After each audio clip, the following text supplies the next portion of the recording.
Ito mga idol, ngayon may gagawin tayo dito na kuhan yung battery relay nya. Pag ino-on, pumuputok ang kanyang fuse, nag-grounded. Kaya ito ang check upin natin ngayon mga idol.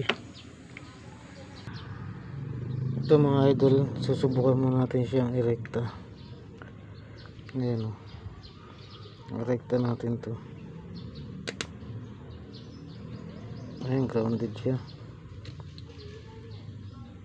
Kaya ng ating testingin ngayon, hanapin natin yung pinakalinya niya kung saan siya nag-grounded.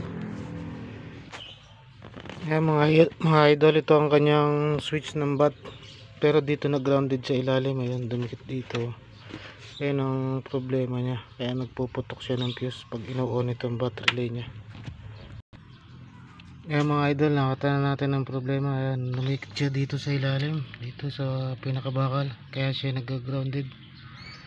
Ito na siya ngayon oh. Ayan, idudugtong lang natin yan, tapos testingin natin kung under na ang ating bus.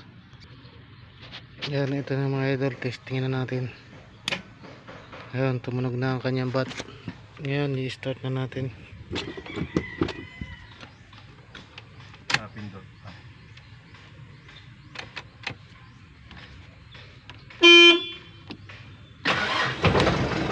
Ayan, under na ang kanyang bus. Okay na mga idol, nangyari natin. Dito lang natin nakita ang grounded. Ibabalik na uli natin itong switch nya.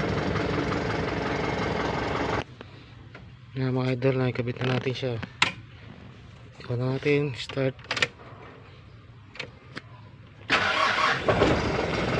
Yun lang mga idol, okay na siya.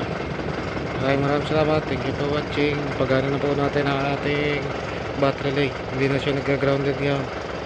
Nasolve na natin ang kanyang problema. Yun lang mga idol, thank you for watching.